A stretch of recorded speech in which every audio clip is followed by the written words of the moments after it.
Hello, fine art students. Welcome to the very last art project that you have to do for this whole class. This semester's sort of been building up. We've been learning all about art history from ancient times before we even had writing to the modern day. So this is sort of the accumulation of the end of the 19th century and the 20th century. That's like the 1800s, 1900s. We're going to start with realism and photography, and we're going to go through Impressionism, Post-Impressionism, Art Nouveau, and then all the other isms. They've got Cubism, Fauvism, Expressionism, etc., etc., etc. So I'm going to go through a quick overview with that really quick before I explain your project to you, just to sort of give you a refresher, and then you will choose your project. Hopefully you'll have your project proposal done by Friday. Now you know the drill. The project's in 3 parts. So there's the project proposal that is on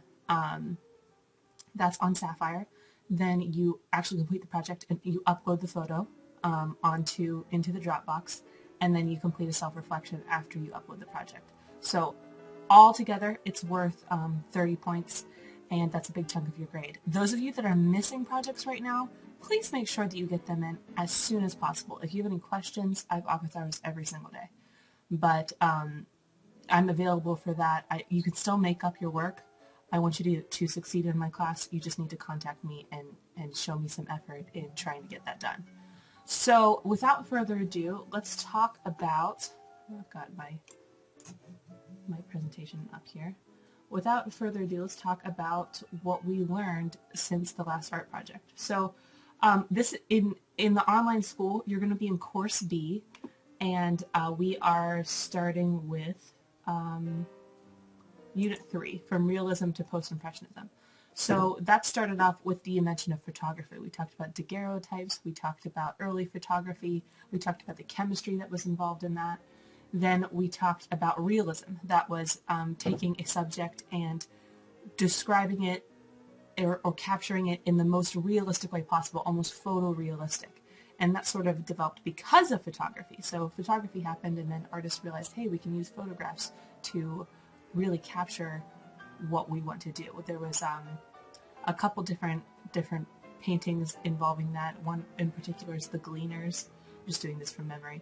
And then we talked about a woman artist there that was pretty interesting. Let me think. Next one is Naturalism. That was capturing things in real life. So farm, we talked about Turners, the Thankful Poor. We talked about the banjo. Then we moved on to Impressionism. That was the first avant-garde movement. We talked about Monet, Renoir. George Seurat was moving into Post-Impressionism. We talked about Van Gogh. We talked about Gauguin, who was friends with Van Gogh. Then we moved on to late 19th century painting and architecture. That was Rodin's The Thinker. We talked about Rodin was the last one in Unit 3, and then in Unit 5 we started off with Fauvist art that was created by Henri Matisse. That was the wild beasts. Those are all those crazy rainbow colors. Expressionism, that was like the Scream by Edvard Munch. That was really taking things and describing the emotions in it. Then we talked about Cubism. We were talking about Picasso and how he sort of had this brand new approach to art and really opened the doors for modern art. Now when we say modern times, that's the second unit that you studied. That basically means everything after the Industrial Revolution. So the Industrial Revolution brought the modern age, and that's what modern art is. Everything that's after that in the modern age. That can be a little bit confusing. We moved from Cubism to art and politics. We talked about Guernica. We talked about some of the really important pieces of political art in the 20th century. So this is just in the last 100 years or so was this Unit 5. So it's going to change pretty rapidly. We talked about Surrealism and Salvador Dali, painting from your dreams, trying to capture your subconscious. Joan Miro was part of that as well. American scene painting and regionalism, that was the American response to all the crazy art that was happening in Europe at the time. So we had Grant Wood, Gothic, American Gothic. We had Edward Hopper, the Nighthawks, that kind of thing. American scene painting and regionalism was what we were doing in America at the time, that the other things were going on in Europe. So everything that I've just discussed. Then we talked about modernism, abstract expressionism, that's Jackson Pollock, that's the crazy paint splatters everywhere. Postmodernism basically encompasses a lot of things. It's everything after modern art, basically a lot of uncategorized abstract craziness is postmodernism. So that's basically a quick overview. I hope some of the pictures helped, and then I'm going to describe your project. Alright guys, so just to go through your project really quick, I already explained a lot of it, but I'll keep going. The focus of Project 4 is art in the 19th and 20th century. And when I say 19th century, I mean at the very end of it. We're talking at the very last little bit of the 19th century. We had Realism, we had Naturalism, then we had Impressionism before the 20th century started. So you're supposed to use Unit 3 and 5 of Course B in online school. That will give you a guideline. And then you're also, unless you choose the test option, and that's not Unit 3 and 5 of Course B in online school, that's kind of everything that we've done in Course B. So that's everything from, I think, the Baroque period. So if that's your choice, then you're going to be using more than just Unit 3 and 5. Really quickly, again, you know that you are going to be submitting a project proposal idea by the end of this week. Your finished project grade depends on how well you complied with the requirements. You want to do your self-reflection after you turn it in. And, oh, sorry about that. This is, yeah, right here, your project is due on 1/15/16. Now, I want you to pay extra close attention to that date, because that date is when everything is due. Everything in the class is due on January 20th. So that is the cutoff for the entire class. There's a rubric at the end of this that we'll go through, but you can work on it this week, and then you have next week, all next week, to work on it. I know some of you are doing keystone testing, but keep that in mind so that you get it turned in on time. Okay, so the very first one, and you know I always sort of have a challenge. The very first project that you can do is a painting. So this is really loose, and I kept that loose on purpose. I don't want to tell you what to paint. I don't want to tell you how to paint. I want you to pick something that we've studied, that you're interested in, and try to recreate it. So any subject that you want, and in styles of art that we discussed. It doesn't matter what you're painting. So you could be painting a still life. You could be painting what you see in front of you, just like a little scene of objects. You could be painting a self-portrait. I don't care. I want you to decide, because I want you to get used to how this art that we've learned has sort of inspired you. So maybe you want to try your hand at impasto, which is how Van Gogh painted with the palette knife and the big chunks of paint. You might want to paint a table scene with the idea of cubism. So that's what Picasso did, where he painted something and then changed his perspective and sort of fragmented it, almost like taking a picture, smashing it like a mirror, and then putting the pieces back together. Maybe you want to try your hand at that. And there'll be videos online that you can sort of choose that way. Maybe you want to paint a portrait in the rainbow vibrant colors that Fauvism was. Maybe you want to create a splatter painting like Jackson Pollock. I know some of you did Jackson Pollock and Kandinsky in the first art project. If you want to do that again, you can. Revisiting art that you've experimented with is totally fine. That's what artists do all the time.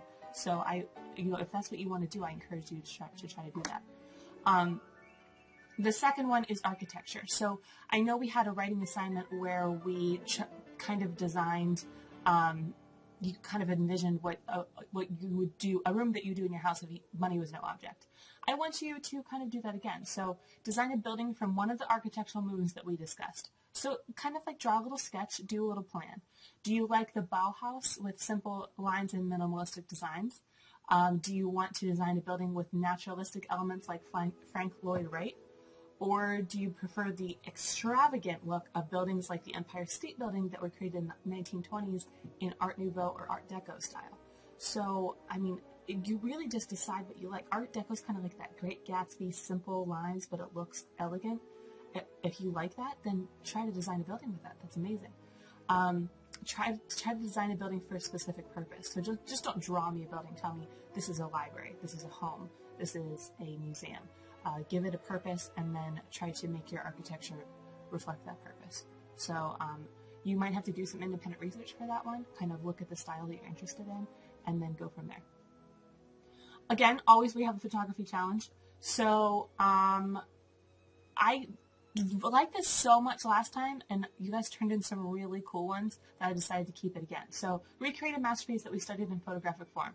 So just like some of you recreated the birth of Adam, or someone did the oath of the Hirashi in the last project, and some people did Girl with a Pearl Earring. Do it again.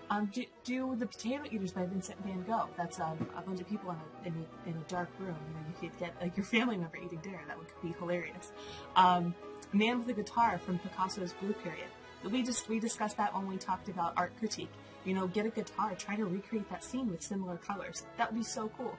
Or grab a friend and pose like American Gothic. Again, could be so funny if you wanted to. Keep it appropriate, but you could really do a parody on it, or you can almost try to exactly recreate it. Please don't overthink this. Some of you guys were really worried. You were like, I want to recreate the Mona Lisa, but I have blonde hair. Please don't stress about it that much. This is meant to be looking at the styles and trying to recreate it. If you want to do a parody, then that's cool too. But please don't overstress on trying to make it exactly what it's like in the actual picture. You could do one of Van Gogh's self-portraits. Actually, there's a lot of, if you want to do this, there's a lot of costumes on Pinterest where people recreate pieces of art. Some people will even do makeup to make them look like Van Gogh. It's really cool. If you look these kind of things up, then you might get some ideas that way. Value drawing. Always value drawing. We've studied a lot of art in the past month or so. You can take something that we studied and sketch it. It doesn't have to be a completely intricate sketch, but some of you are turning some really great stuff. So, you know, I want to see some effort, but a sketch is a sketch, so don't feel that you have to recreate it perfectly. You have the artist fake book profile. It looks like Facebook. It's not Facebook though. So you want to go onto Facebook, this fake book profile. The links in Sapphire, and you create a profile for, you could do a profile for Vincent van Gogh. You could do a profile for Monet or Renoir. You could do one for George Seurat. As long as you include some facts about the artist that we studied, I'm happy. And I want to see you be a little bit creative. You can make that really funny too. I want you to enjoy doing these projects while learning something. So any of the artists that we've discussed in units 3 or 5 is fair game. If you have a question about a specific artist, if you want more clarification, then of course come to office hours or send me an email. Or you can do your final test. So you don't have to do any of these projects if you choose to do the final test. And that will be available probably this week. If you're doing the final test, I want you to study. So, again, you really have next week to work on your art project, but you will also have some wrap-up activities too. So if you want to do the test, I'll try to make it available Friday. But you can go onto the online school, and there is a review for the final test on there, and you can study now. And it's going to be a lot of the same questions, so I'm not going to throw you too many wild cards there. And then there's always the choose your own. So if you like an idea but you want to alter it a little bit, if you can come up with your own idea, that's totally fine, but it needs to be approved by me, and it needs to be one of the art periods that we've discussed, one of the isms, Realism, photography, Art Deco, Art Nouveau, any of those that we've talked about is fair game, but you need to get it approved by me. And then I will show you the rubric one more time, but I think you guys are pretty familiar with the rubric at this point. It's the fourth project. You're graded on craftsmanship, artistry. I want to see that you basically follow the rules. Neatness and effort here is, it's neat. I saw effort and it's on time. Project proposal, you know that's a grade in Sapphire. If you don't submit that, you get a 0 out of 5. And then your self-reflection is submitted after the project. So make sure that all of those are in, and then you will get a great grade on your project.